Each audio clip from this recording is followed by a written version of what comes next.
We got Mr. Motherfucking Nightmare, man. We got, what's the title of this shit? 3 Disturbing True Ouija Board Experiences. I don't even fuck around with them things. I really don't got no experience with no Ouija board. I never even tried it. Never seen them with. I've seen one in real life, but I ain't never fuck with it. I don't play around like that at all. But yeah, bro. We got Mr. Nightmare. Y'all thought I wasn't gonna hit y'all with another video today.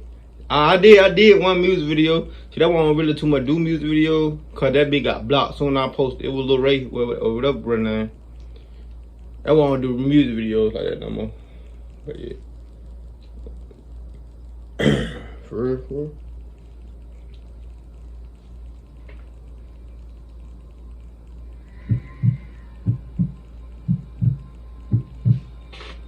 A surprising amount of people have Ouija boards just sitting in their closets somewhere collecting dust, and most people probably have never even used them.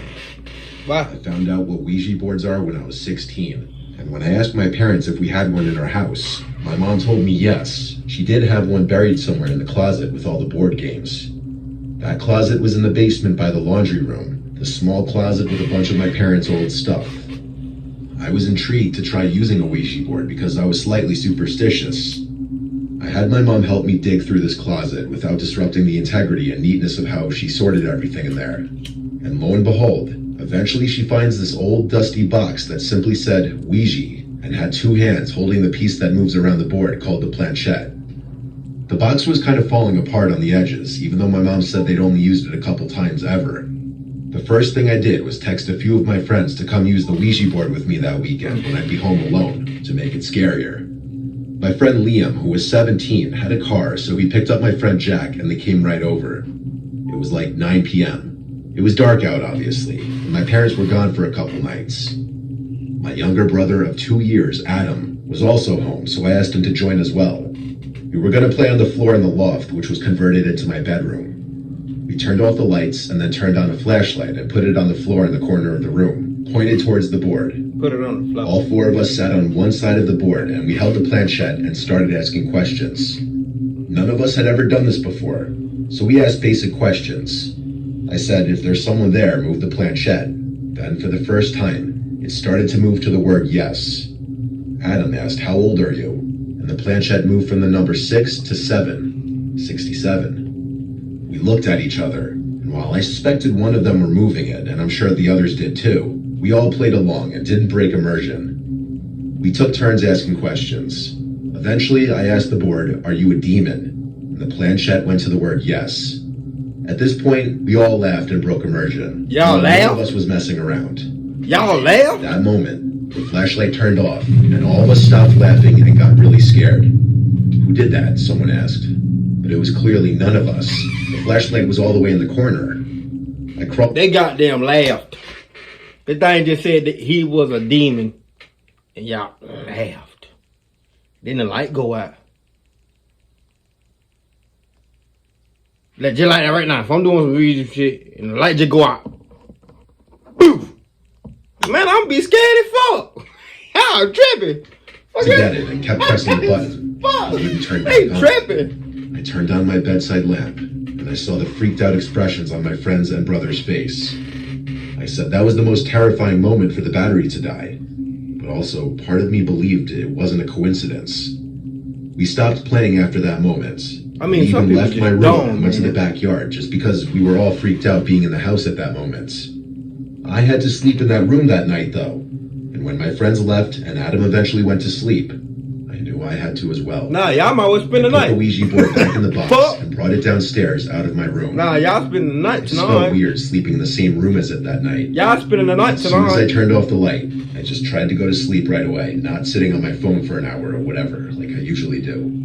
As I was starting to finally drift off into a half-sleep state, something in my closet fell over. I immediately rose up and looked in the direction of the closet door. Man, look here, I cuz. flicked on the bedside lamp. I got a closet full of clothes and shoes and coats hung up. If something fall out that motherfucker, I know it's gonna be my shoes probably, cause I got like a little rack thing, got all my shoes on that bitch. So I had to make sure I didn't know if I took them bitches out the bag or not, but I did. If them bitches fall out of nowhere, I'm going to look to see what the fuck going on. Go cap. And walked over to the closet. Oh. It was a small walk-in closet where I kept some of my clothes. There's a light switch on the outside of the closet that turned on a single light bulb inside of it. I flicked it on and looked down at the crack at the bottom of the door. There were what looked to be two shadows cast by feet on the other side of the door. As soon as I saw this, I started screaming at him and ran to his room. I explained to him what I just saw and went into my room to show him. That was hard. He came to my room. The light in the closet was still on, but the shadows at the bottom of the door weren't there anymore. I opened the door, and there was nobody in the closet. Fuck with me, There right? was something on the floor. It was a wooden box that I made in arts and crafts that I would put childhood memorabilia in. It somehow fell over, and the contents spilled onto the floor. There is no draft in the world that would have knocked that over. It made no logical sense. I slept in my parents' bed that night and then the next, and for a week after that, I slept in the spare bedroom. Eventually, I would start sleeping in my own bed again, and I would never forget that night. Scary. I haven't touched a Ouija board since. I bet you haven't. I had no Sheen. Sheen, y'all need to sponsor me. The Mafia world is full of amazing babes. It's over, the boss found us. Cody Rose. Whoa! I had never used a Ouija board until I was in my mid-20s. It was never something that interested me, but my friend George was very briefly talking about this girl who was in... Off topic. Now that I just saw that Cody Rose song, what that nigga old entrance and that new entrance sound just like, now that I think about it. That was off topic. My bad. that sort of thing. Y'all know. Y'all watch wrestling, I y'all was know. into exploring abandoned I and just thought about allegedly haunted places. One day he invited me to go with them and her friend to this apparently haunted abandoned house about a half-hour drive away. He guaranteed me the friend was cute in order to entice me to go. I didn't have anything going on that night, so I said, why not? We would be doing this late at night. George picked me up first around 11 p.m., and then we drove to pick up the girls. Like, who from the this fuck park. preps up for to I play had a already Ouija met Mandy board? once, but not her friend. Right. Her friend Carly had red hair, a nose ring, and sleeve on her right arm. Jesus. Mandy had already been to this house before, and she said it was high in activity. A term I'd never heard till that point, but obviously could put together what she meant. I smiled a bit as she said it because I honestly laughed to myself.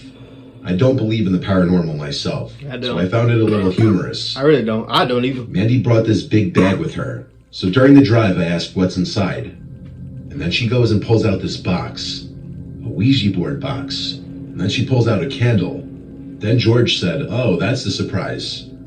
Apparently her surprise to George was that we would be using a Ouija board in this abandoned house. I'm gonna be honest, that didn't sound super fun to me, but I was there for the adventure. Mandy directed George where to park when we got close. I can tell It kind was of. this really dark street with no streetlights, with an open field on one side and trees on the other. The house driveway was gated off, so we had to walk from there. We walked through some woods that led us to the backyard of the house. You gotta do From all, there, Mandy man. led Look, us to the bro, back window bro, that she climbed through bro. last time. You gotta do all that just to play a motherfucking Ouija game. It ain't meant for you to play, my brother. It was a bit high up, so we had to help the girls. And I'm not out. leaving my And car. we just climbed in Crazy. ourselves, and we walked around the So house somebody for a could bust bit. my tires? All the furniture was still inside. It was just decrepit. It hadn't been lived in for probably decades. I don't scare easily, and I must admit, being in there at night was very eerie. I could be in there in Probably the be daytime if it terrifying look like to that. It was dead silent besides our If footsteps. it look on the anything creaky like that, floors. I can't be in there in the There were some daytime old either. portraits of people hung on the wall. They looked like they were taken in the 50s, which made me wonder how old this house was and what was the story behind it. Most likely the couple living there died and there was no family left to claim the house. Mandy set up the board on the floor and she lit these 2 candles. I could tell she was really into this stuff. She took lead with this, asking a bunch of spiritual questions. The planchette piece didn't move for the first few questions, as she kept asking, is anyone there, can anyone hear, etc. Eventually, it started to spell out the word hello. I laughed and looked at George, who laughed back. But the girls were serious and even said stop laughing. Out of respect, I did stop smiling and put a serious face on. Mandy asked, what's your name? And the planchette moved around the Hello, board slowly guys. to spell out the name Gregory. She then asked, how long have you been dead? and then it moved around to spell out 30 years. Damn! I didn't believe any of this for a second. I knew Mandy or Carly were doing this. This went on for some time, and we played along until there was a huge thump from upstairs in the house. We all jumped and let go of the planchette. George said, "Is someone up there?" And Mandy insisted it could be Gregory. Mandy and Carly put their hands back on the planchette and asked, "Gregory, did you make that sound?" And George and I stopped her and said, "We need to leave if someone's upstairs." Then we watched as the planchette moved to the word yes. At this point, George and I were convinced the girls were pranking us and that they had someone upstairs trying to scare us. And we heard footsteps above us. There was no denying these sounds were footsteps. George and I agreed to go upstairs and check it out, expecting to find someone trying to prank us. Oh, God. The girls kept saying, "No, come back down."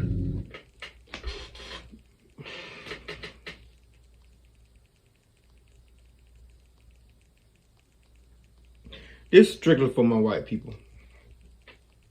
Cause I know no niggas ain't doing this. Can y'all please stop doing dumb shit like this? And stop going to cemeteries late at night, please? No. I know no black person not doing no shit like this. We're not. I mean, you have some dumb motherfuckers too. But my white people, and I know some white people that don't even try no shit like this. Some of y'all motherfuckers just curious to die. At this point, it really ain't got nothing to do with race no more. Cause y'all motherfuckers just be curious to die. That's all that is. Y'all just be wanting curious to die. We went up the extremely creaky steps and entered the first open door we found. It was a bedroom. The furniture and everything in the room was extremely decayed. And then there was this door, right in the corner of the room. Most likely a closet. It was cracked open. And we whispered to each other that we thought we heard something in the closet. I bet you thought you I did. put my finger up to my lips to tell him to be quiet. Oh, he caught that bitch. When we heard a clear exhale behind the door, we both quickly left the room. We hurried downstairs, expecting to find the girls still in the living room, but they were gone. The candles, the Ouija board, everything. There was just darkness in the house now. We didn't even hear them sneak out. We left, through the window again, in a hurry, and ran to the car. George tried calling Mandy's phone multiple times, but it went straight to voicemail every time. She blocked him. They were nowhere to be found either. We went straight to the car and drove home. George never heard from that girl again. He only hung out with her 2 times. He didn't know where she lived or anything. We did form our own crazy theory that they were in fact trying to trap us somehow, and the footsteps upstairs were from somebody they knew. It's also possible they never left the house, and that they were hiding somewhere inside. The more superstitious out there may believe that we did in fact speak to a spirit though, and something more supernatural was going on. But they were trying to set y'all ass up. They were trying to set y'all ass up. With over 400 million global users. So, what will you do when you go? Bigo, bigo. How you know I ass play a lot of my shit, huh? Jesus Christ. In October of 2015, when I was a junior in high school, I was in my horror phase where I was obsessed with everything scary and supernatural. With Halloween coming up, I was also reading a lot of scary stories about Ouija boards and people's experiences with them. My curiosity was piqued, and so I ordered a Ouija board off Amazon. And when it arrived, I waited till a night our parents were not home to use it. I convinced my little sister to try it with me.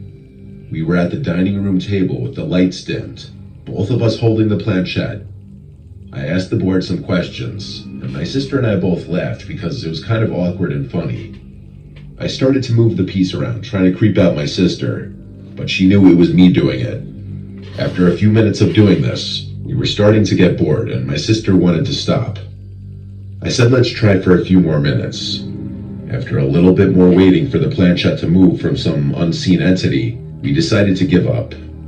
My sister went to her room after this, and I went to mine. I looked up more Ouija board stories online and kept reading people's experiences with them, and then I looked up why it didn't work for us.